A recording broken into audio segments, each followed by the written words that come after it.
الملخص اللي فات لان راحت لشركة المحاماة علشان يدافعوا عنها، وقالت انها ما وقعتش على اي ورق وانها عرفت جوزها بره باللي حصل. جين قال لها لازم ينزل علشان يبقى الحكم مخفف او نسد الناس، وبعدها يعلن افلاسه افضل ما تكون المحاكمة شغالة وهو هربان، ولو ما رجعش يبقى لازم تستعد للطلاق علشان تخرجوا من القضية دي. وشين وليه طالما فيها طلاق هم اكيد حاضرين، واكيد في منافسة بين الاتنين، والاتنين بيطلبوا من المساعدين معلومات عن بنك وعن الشركة بشكل عام، وليه عارفة مكان اقامة بنك في امريكا. وشين تفتكر وهو بتقول لها القضية دي خطيرة، ويانج بيقول لصاحبه انه عايز يخرج من بيت شين لانه حاسس انه فارض نفسه عليها. قال له انت قدمت لشركتها خدمة كبيرة وفي بينكم شراكة، لو متضايق من الموضوع ده ادفع لها ايجار وخلاص، واللي انت فيه ده معجزة وما كنتش اتخيل انك هتعيش مع اي انثى غير امك، حتى ياو حبيبتك السابقة ما كملتش معاها. ويانج سابه ومشي، وزميل ليه قال لها لازم تثبتي نفسك. شين رجعت 25 مليون لهوي، يعني فرخة بكشك عندها، والقضية الجديدة دي فرصتك. وشين ويانج في المول، وهي بتحب حاجات وهو بيحب حاجات تانية وعايز يوفر.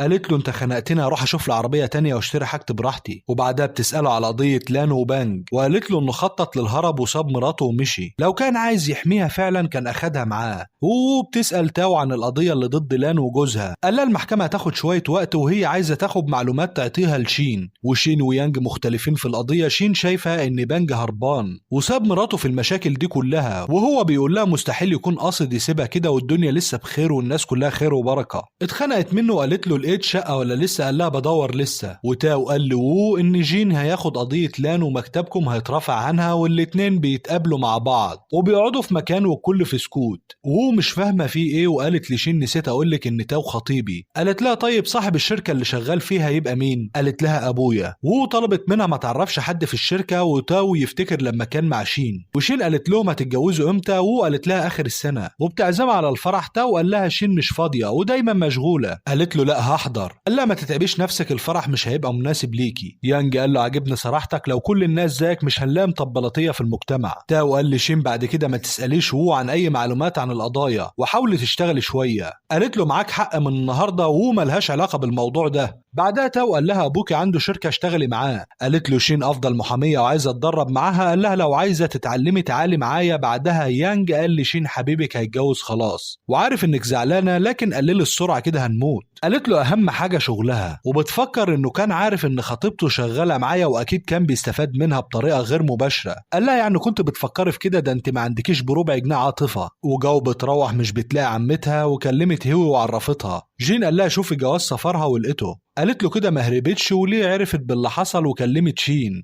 وبتقول لي تاو انت متغير من وقت ما اتقابلنا مع شين، وبتقول له انها ست كويسه مش رخمه زي ما هو حاسس. قال لها تفتكر لو جين اخذ القضيه شين هتبقى المحاميه الرئيسيه في القضيه؟ قالت له ما اظنش لان دي قضيه جنائيه وشين محاميه اسره. وقالت لنفسها لحظه طيب ليه هي مهتميه بالقضيه دي رغم انه مش اختصاصها؟ تاو قال لها في ايه؟ قالت له لا ما تشغلش بالك. وتاو بيبعت رسالة لحد وقال له لازم نتصرف بسرعة لأنها هتطلب الطلاق من بانج. وجين شاف الكاميرات وقال إن لان خارجة بطريقة طبيعية شكلها راح تقابل حد، وبيسأله جو عمتك ممكن تثق في مين وتروح تاخد مشورته. قالت إنها بتزور دار أيتام كتير وقريبة من مدير المدرسة هناك. وشين بتسأل يانج ممكن تكون راحت فين؟ قال لها لسه شايف الرحلات اللي جايه من لوس أنجلوس، في رحلة وصلت من 20 دقيقة ولقوها فعلا في المطار. وشين بعتت لهم إنها لقيتها. ويانج جاب لهم مشروب، ولان بترن على جوزها قافل التليفون وبتعيط وبتبقى حزينة ومش مصدقه ان جوزها اتخلى عنها في الازمه دي. وقالت لشين اعمل ايه؟ قالت لها ما تقلقيش كل المشاكل هتتحل. وبيرجعوا له الفندق، ولان قالت لجين اعمل اللي انت شايفه، وقالت لشين انا بثق فيكي. وبيروحوا وشين بتنام وهي واقفه وبيوصلها لغرفتها. والصبح قالت له لازم تشوف شقه تعيش فيها. وبينزلوا كانت ناسيه الحاجات اللي اشتراها من المول في العربيه وعفنت.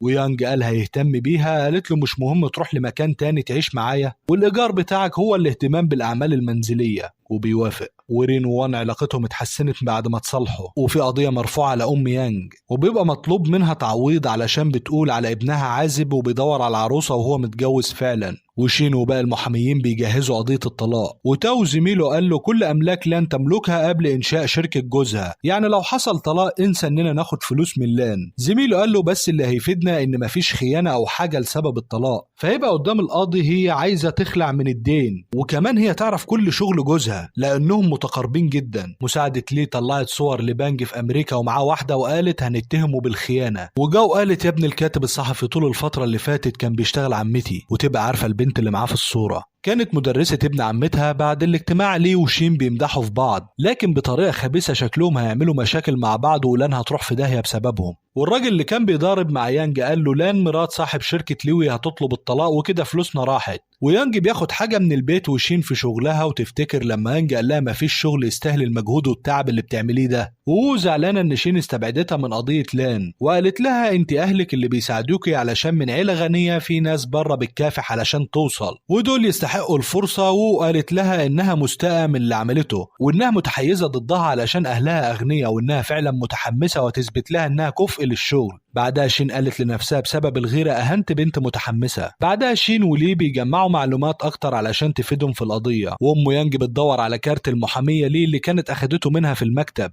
وبتلاقيه.